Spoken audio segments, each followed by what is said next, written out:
अस्सलाम वालेकुम। Programme night addition में हम आपको खुशामदीद कहते हैं। नाजरीन, इलेक्शन की गहमा गहमी अभी गली मोहल्लों में तो उस तरीके से नज़र नहीं आ रही, लेकिन पाकिस्तान पीपल्स पार्टी और मुस्लिम लीग नून की क़यादत एक दूसरे के खिलाफ जो नोकझोंक कर रहे हैं, ख़ास तौर पर जो पीपल्स पार्टी की तरफ से हो रही है, बिलावल भुट्टो की तरफ से हो रही है, उनके जो बयानात हैं, इससे माहौल ज़रूर गर्म हो रहा है। ऐसा लगता है कि 16 महीनों की हुकूमत दोनों इत्तेहादियों के गले पड़ गई है। तहरीक इंसाफ तो तहरीक इंसाफ, खुद इत्तेहादी भी उस माह की कारकर्दगी पर उलझे हुए जो हैं नज़र आते हैं। पाकिस्तान पीपल्स पार्टी की क़यादत का ये मानना है कि उसे लेवल प्लेइंग फील्ड मिल भी नहीं रही है, बल्कि पंजाब और सिंध के डोमिसाइल का फ़र्क का गिला वो भी सामने आ रहा है। पाकिस्तान पीपल्स पार्टी के साबिक रहनुमा मुस्तफ़ा नवाज़ खोखर ने तो यहाँ तक कह दिया है कि 2018 के इलेक्शन में इमरान खान को दूध में पानी डालकर वज़ीर आज़म बनाया, लेकिन नवाज शरीफ को तो वज़ीर आज़म बनाने के लिए पानी में ही दूध डाला जा रहा है। अहम बात यह है कि इन इल्ज़ामात के बावजूद जरदारी साहब को आने वाले इलेक्शन शफाफ नज़र आ रहे हैं। वो कहते हैं कि पाकिस्तान पीपल्स पार्टी इलेक्शन के लिए पूरी तरह से तैयार है और इलेक्शन कमीशन पर एतमाद है कि वो शफाफ इलेक्शन कराएगा। अब सवाल ये है कि क्या पीपल्स पार्टी के अंदर इलेक्शन की शफाफियत को लेकर दो ख्यालात पाए जाते हैं या स्ट्रैटेजी कोई और है? दूसरी तरफ नून लीग की क़यादत का ये मानना है कि बिलावल भुट्टो इसलिए नाराज़ हैं क्योंकि उनका वज़ीर आज़म की कुर्सी से फासला बढ़ता जा रहा है। एहसन इकबाल ने तो ये भी कह दिया कि पिछले इलेक्शन में पीटीआई और पीपल्स पार्टी ने हमसे लेवल प्लेइंग फील्ड छीन कर नवाज शरीफ को इलेक्शन से बाहर रखा था। सवाल ये है कि क्या नून लीग इस तरह के बयानात से पुराने स्कोर सेटल कर रही है या फिर इलेक्शन फिक्स होने के खदशात को तक़वियत दे रही है? सवाल ये भी है कि क्या इलेक्शन में मुल्क की एक और बड़ी जमात पीटीआई भी नज़र आएगी या 90 की दहाई की तरह इस बार भी मुकाबला पीपल्स पार्टी और मुस्लिम लीग नून में ही होगा? मैं बात करूंगी, मुझे पाकिस्तान पीपल्स पार्टी के सीनियर रहनुमा फैसल करीम कुंडी साहब ज्वाइन कर रहे हैं। अस्सलाम वालेकुम, बहुत बहुत शुक्रिया कुंडी साहब आपका। कुंडी साहब, सबसे पहले तो अब एक दफ़ा फिर से कन्फ्यूजन हो गई है इलेक्शन की शफाफियत को लेकर। जो बिलावल भुट्टो हैं वो सिलेक्शन की बात भी करते हैं, वो सियासी इंजीनियरिंग की बात भी करते हैं कि 2018 की तरह माहौल अब बनाया गया है नवाज शरीफ के लिए। जाहिर है जिससे ये तासुर पैदा होता है कि वाकई नवाज शरीफ चौथी बार वज़ीर आज़म उनको बनवाया जा रहा है। लेकिन जरदारी साहब जब ये बात करते हैं कि हमें एतमाद है इलेक्शन कमीशन पर कि शफाफ इंतखाबात होंगे, अगर इतना एतमाद है तो फिर सिलेक्शन की बातें क्यों, फिर सियासी इंजीनियरिंग की बातें क्यों, फिर लेवल प्लेइंग फील्ड की बातें क्यों? बिस्मिल्लाहिर्रहमानिर्रहीम। बिल्कुल, आज प्रेसिडेंट जरदारी साहब ने एक स्टेटमेंट दी है कि हमें इलेक्शन कमीशन पे बिल्कुल एतमाद है और हमने हमेशा ये कहा है। आपने अगर मेरे भी अगर आप प्रोग्राम में पाकिस्तान पीपल्स पार्टी के हमारे दोस्तों के जब प्रोग्राम होते हैं, हमने हमेशा कहा कि हमें इलेक्शन कमीशन पे एतमाद है और हम ये उम्मीद करते हैं कि इलेक्शन कमीशन जो है वो RTS सिस्टम नहीं बैठने देगा, RO इलेक्शन नहीं होने देगा, मुल्क में धुंध नहीं होने देगा पोलिंग के दिन, और फ्री एंड फेयर इलेक्शंस कराएगा। हमने हमेशा ये कहा कि हमें एतमाद है, लेकिन हमारे कुछ खदशात भी हैं। खदशात ये है कि मुस्लिम लीग का ये माजी का वतीरा रहा है कि उन्होंने हमेशा इदारों को धकेला है सियासत में, हमने कभी नहीं धकेला। और वो एक तासुर देना चाहते हैं और तासुर कायम करना चाहते हैं कि शायद हम जो है हमारा मैच फिक्स हो चुका है, जो कि आपने एक निजी चैनल में देखा होगा कि अपने ख्वाजा आसिफ साहब ने बात की थी कि हमारा मैच फिक्स हो चुका है, इनको नहीं पता था। फिर एक तारड़ साहब का बयान जिसपे उनकी तरदीद हो गई कि जी हमने ये बात नहीं कर भी दी और नहीं की, वॉट एवर जो सिचुएशन है कि हमें तो जो है चुन लिया गया वॉट एवर। लेकिन सवाल ये है कि मियाँ साहब ने जो बात की थी कि मुझे क्यों निकाला, वोट को इज्जत दो, फ्री एंड फेयर इलेक्शन की बात जो लंदन में वो करते थे, और साथ में कहा था कि मैं उनको भी सजा दूंगा जिन्होंने मुझे यहाँ तक पहुंचाया। चलो उनका एक जाती मसला है, उनको उन्होंने माफ कर दिया, लेकिन जो 3 नारे थे उनके वो आज किधर हैं? क्या आपने सुने पाकिस्तान आने के बाद उनके 3 नारे जो ये बात करते थे लंदन में, या हमारे जब PDM बना था हम PDM से अलहदा हो गए, तो हम तो अभी भी कहते हैं हमारी जो 16 महीने की हुकूमत है उसकी कारकर्दगी की बुनियाद पर और इलेक्शन मैनिफेस्टो हमारे जो पॉलिटिकल पार्टी का हमारी पार्टी का मैनिफेस्टो है उसके मुताबिक हम अवाम में जाएंगे और गए हुए हैं। बिलावल भुट्टो जरदारी साहब खैबर पख्तूनख्वा की विजिट पे हैं, 3 कन्वेंशन उन्होंने एबटाबाद, मर्दान और पेशावर में कर चुके हैं। लेकिन लगता है कुंडी साहब कल से वो नौशेरा, दीर और चतराल जा रहे हैं। 16 महीनों की जो कारकर्दगी, स्पेशली जो महंगाई का एक फैक्टर था बहुत बड़ा जिस पर अब ये इलेक्शन होगा, उससे लगता है कि वो बोझ अपने कंधों से उतारना चाहते हैं, इसीलिए नून लीग को महंगाई लीग का नाम दे रहे हैं, जिससे ये तासुर मिल रहा है कि जो भी महंगाई के फैसले हुए, जो महंगाई हुई, मईशत खराब हुई, मुश्किल फैसले हुए, पाकिस्तान पीपल्स पार्टी उससे अलग थलग थी और पाकिस्तान पीपल्स पार्टी नहीं चाहती थी, पाकिस्तान पीपल्स पार्टी की आवाम को तंग करना नहीं चाहती थी, वो ये तासुर दे रहे हैं। देखें, पहली बात तो यह कि PMLN खुद डिसोन करती है शहबाज शरीफ साहब की 16 महीने की हुकूमत। क्या आपने किसी तर्जुमान को सुना है शहबाज शरीफ साहब को ओन करें 16 महीने की उनकी हुकूमत? वो तो कहते हैं मियाँ साहब को जो पुराना दौर था, जब वो 2013 में हुकूमत में थे तो वो ये करते थे, वो ये करते थे, उन्होंने 16 महीने की बात नहीं की है।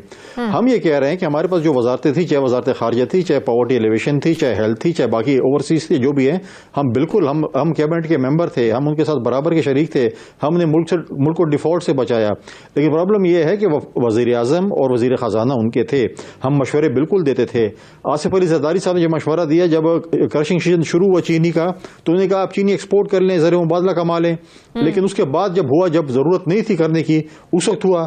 आज वही पुराने क्लिप जरदारी साहब के जब हुए तो मैनेज किए गए कि वो चलाएं कि क्योंकि जरदारी साहब कहने पे चीनी एक्सपोर्ट हुई, लेकिन वो इंटरव्यू उनका उस वक्त नहीं था, वो उस वक्त था जब क्रशिंग सीजन शुरू हो रहा था।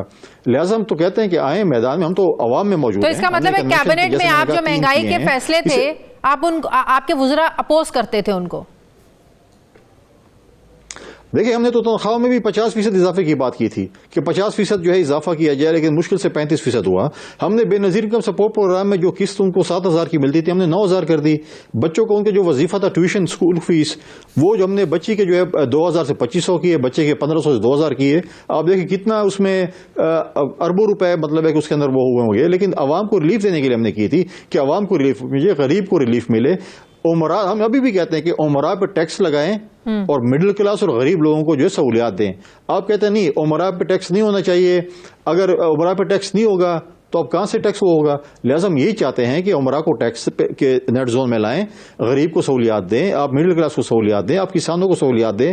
आप जो हमारी इकोनॉमी को कैसे बेहतर करेंगे? इकोनॉमी बेहतरी के लिए हम ये बात कर रहे हैं कि फ्री एंड फेयर इलेक्शंस होंगे।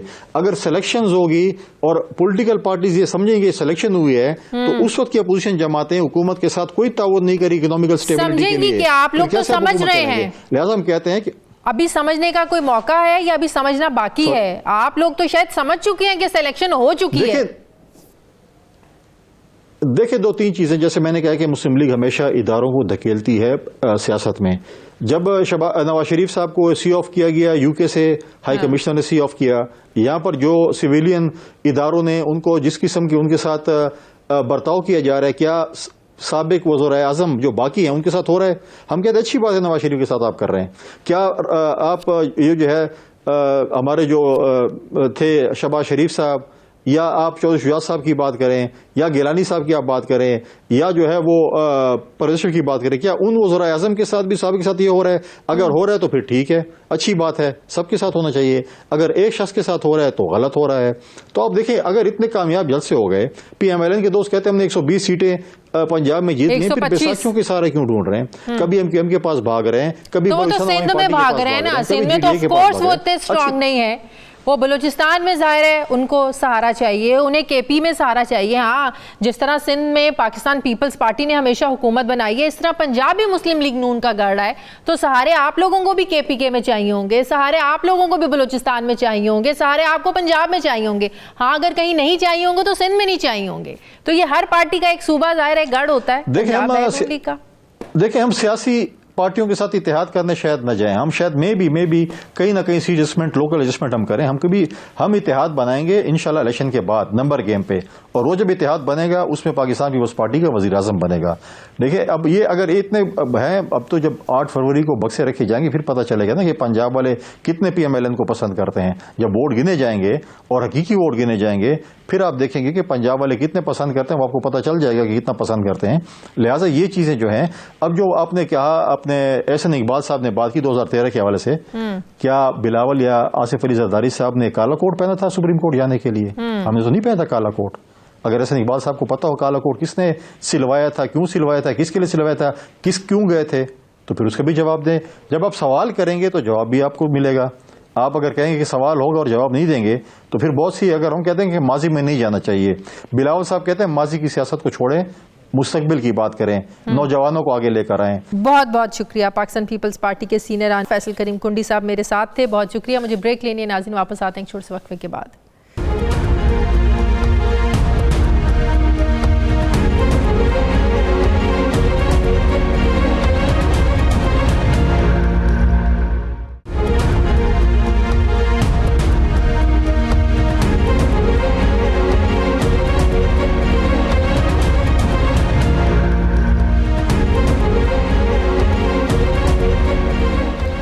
ब्रेक के बाद एक बार फिर से आपको खुशामदीद कहते हैं। नाज़रीन, जैसे जैसे इलेक्शन करीब आ रहे हैं वैसे वैसे इस्तेहकाम पाकिस्तान पार्टी ने भी सियासी मैदान में अपनी मौजूदगी का एहसास दिलाना शुरू कर दिया है। फाइनली पिछले दिनों IPP ने न सिर्फ मुख्तलिफ शहरों में जलसे किए बल्कि PTI छोड़कर आने वाले इलेक्टेबल्स को भी भरपूर तरीके से वेलकम किया गया और अब किया जा रहा है मज़ीद लोगों को।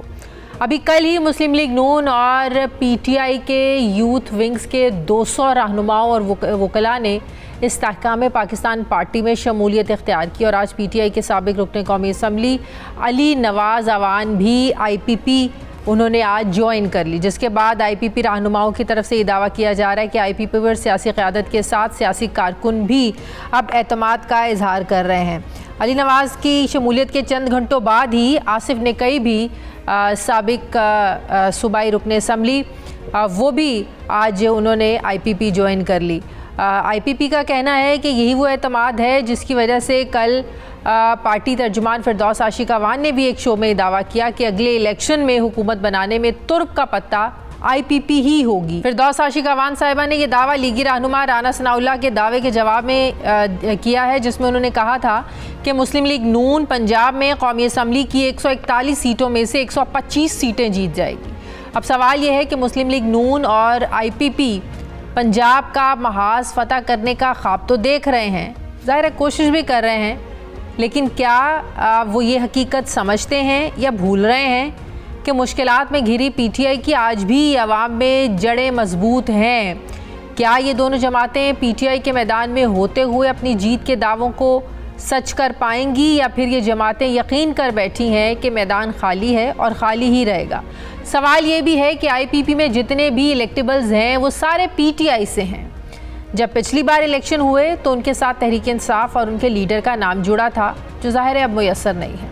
सवाल ये भी है कि क्या IPP के MNAs और MPs के उम्मीदवारों को जहांगीर तरीन और अब्दुल अलीम ख़ान के नाम पर वोट मिल पाएंगे? एक तासुर ये भी है कि IPP इलेक्शन के बाद अपना वज़न मुस्लिम लीग नून के पलड़े में डाल सकती है। ये तासुर कितना दुरुस्त है?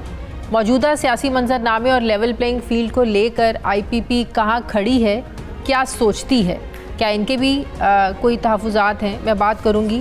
फ़याज़ुल हसन चौहान साहब IPP के रहनुमा मुझे ज्वाइन करें। अस्सलाम वालेकुम, बहुत बहुत शुक्रिया फ़याज़ुल हसन चौहान साहब आपका। चौहान साहब बताइएगा, सबसे पहले तो महीनों लापता रहने वाले PTI के लोग, चाहे उस्मान डार हो, चाहे सदाकत अब्बासी हो, अली नवाज़ अवान हो, जिन्होंने आज ज्वाइन की, क्या ये अपनी रूपोशी में ही रब्ता कर लेते हैं? इनकी खलासी तभी होती है, तभी ये मिलते हैं जब इन्हें IPP का रास्ता नज़र आता है?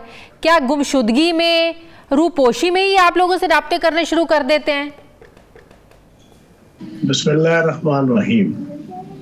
अच्छा, ये ज़रूरी नहीं है कि इस्तेहकाम पाकिस्तान पार्टी ही जो है वो रूपोश रहनुमा ज्वाइन करेंगे।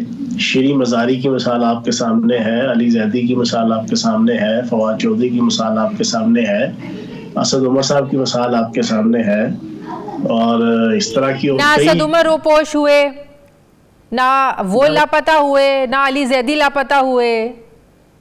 नहीं, मैं आपको ये बता रहा हूँ, नहीं, अली जैदी भी जनाब मंजर से गायब थे, असद उमर साहब भी मंजर से गायब थे, और आपके जनाब बाकी भी जितने इमरान इस्माइल साहब भी मंजर से गायब थे। तो ये बहुत से लोग हैं कि जिन्होंने मंजर के ऊपर आने के बाद, मंजर आम पे आने के बाद उन्होंने IPP ज्वाइन नहीं की। ये कोई जरूरी नहीं है, लेकिन अगर कोई पॉलिटिकली ये सोचता है कि आने वाले हालात के अंदर IPP जो है वो बेस्ट सोल्यूशन है, और तहरीक इंसाफ का कोई रहनुमा ये जान जाता है, ये समझ जाता है, उसको अकल आ जाती है कि नेक्स्ट अब तहरीक इंसाफ के प्लेटफॉर्म से आप आज़ादाना और एहसन तरीके से आवाम की खिदमत नहीं कर सकते, तो उसके लिए उसके पास एक सूटेबल रास्ता IPP की सूरत में निकल आता है, तो वो IPP ज्वाइन कर लेता है। तो ये सूटेबल रास्ता अली नवाज को नज़र क्यों, अली जैदी साहब को नज़र क्यों नहीं आया? फवाद चौधरी को अभी तक नज़र नहीं आया, इमरान इस्माइल को अभी तक नज़र नहीं आया, असद उमर साहब ने तो सियासत छोड़ना ही बेहतर समझा, IPP के रास्ते उन्हें नज़र क्यों नहीं आई? उन सब लोगों को अकल क्यों नहीं आई कि अगर सियासत करनी है तो IPP ही वाहिद रास्ता है? इमरान इस्माइल साहब को अकल आई हुई है, उन्होंने IPP ज्वाइन की हुई है। अली जैदी साहब एक नॉन पॉलिटिकल फिगर है। मैं मुसलसल ये बात कह रहा हूँ कि वो चेयरमैन तहरीक इंसाफ का एक फैन क्लब था, और चेयरमैन तहरीक इंसाफ के जो जाती फैन टाइप मुलाजिम टाइप जो है ना कुछ लोग थे कि जिन्होंने उनकी एनजीओज को उनके जनाब शौकत खानम की फंड रेजिंग, पार्टी की फंड रेजिंग, नम्बल की यूनिवर्सिटी की फंड रेजिंग। लेकिन फवाद चौधरी भी आपके उसमें शुरू में जब तकरीब हुई थी आए थे, अली जैदी भी आए थे, लेकिन बाद में जब हम लोगों ने उनसे पूछा तो वो कहते हम तो सिर्फ खाना खाने गए थे, ज्वाइन ना थोड़ी करने गए थे। मैं शाजिया में अगर आप तसल्ली से कोई 1.5-2 मिनट मुझे सुन लेंगे तो अच्छे तरीके से चीजें सारी। तो अली जैदी साहब तो जनाब बेसिकली नॉन पॉलिटिकल फिगर है, मेरी एक सियासी कारकुन की हैसियत से मेरी ऑब्जर्वेशन है। क्यों कि इस किस्म की नॉनसेंस किस्म की हरकत वही कर सकता है जो नॉन पॉलिटिकल होगा। कि आप खुद अपनी से डिनर पे आए और डिनर की अगर तकरीर काश सुन लेना आप, जो पार्टी अनाउंस करने से पहले रात को डिनर हुआ था, उसमें अगर इनकी आप तकरीर सुने, चेयरमैन तहरीक इंसाफ के खिलाफ जो बातें कर रहे थे तो आप हैरान रह जाएंगी। कौन बातें कर रहा था? दिन फिर अपनी मर्जी से ये प्रेस कॉन्फ्रेंस में आए, लेकिन जब आवाम की तरफ से एक मुखालफत का सामना पीटीआई के कारकुनान की तरफ से, यही है आपके अली जैदी साहब, फवाद चौधरी भी, और उसके बाद इन्होंने अपना रास्ता बदल लिया। बहरहाल कोई बात नहीं। जहां तक बात है फवाद चौधरी साहब की, फवाद चौधरी साहब थोड़े से ज्यादा सियाणे हैं, वो थोड़े से ज्यादा समझदार हैं। हम लोग ज्यादा समझदार नहीं है ना। हम लोग तो जना जिस पलड़े पे होंगे, जिस धड़े में होंगे, जिस कश्ती में होंगे, सबको पता होगा कि इस कश्ती में है। जिस कश्ती में नहीं होंगे सबको पता है कि इस कश्ती में ये सवार नहीं है। इस धड़े में बहुत ज्यादा सियाणे हैं, चलाक है, अक्लमंद है। वो चार तरफ खेल रहे थे। वो एस्टेब्लिशमेंट को भी राजी करने की कोशिश में थे, वो तहरीक इंसाफ को भी राजी करने की कोशिश में थे, वो इंटरनेशनल एस्टेब्लिशमेंट को भी राजी करने की कोशिश में थे, वो यूरोपियन ममालिक के जनाब और अमेरिका के और बरतानिया के सफीरों को भी राजी करने की कोशिश में थे, वो इस्तेकाम पाकिस्तान पार्टी को भी राजी करने की कोशिश में थे, और अपने आप को सुकून में रखने चाहते थे। तो एंड पे आके फिर जो हुआ वो आपके सामने है, मुझे बताने की जरूरत नहीं है। सही। कल फिरदौस साशिक अवान साहिबा ने जो कहा कि वज़ीर आला भी पंजाब से हमारा ही होगा, हम लोग ही अपना वज़ीर आला लेकर आएंगे। उधर दावा किया राना सनाउल्लाह ने कि पंजाब में हम 125 सीटें तो हम निकाल लेंगे, 125 वो ले जाएंगे, तो आपके हिस्से में क्या आएगा? तो फिर वज़ीर आला कैसे लेके आएंगे आप लोग? मैं आज से 3 दिन पहले से ये बात कर रहा हूँ और वो सोशल मीडिया, इलेक्ट्रॉनिक मीडिया में इस वक्त बड़ी वायरल है कि इंशाल्लाह पंजाब के अंदर आईपीपी की हुकूमत होगी और अलीम खान साहब इंशाल्लाह वज़ीर आला होंगे। और मैं आज चौथी दफा 3 शोज में यह बात कर चुका हूँ पिछले 3 दिन।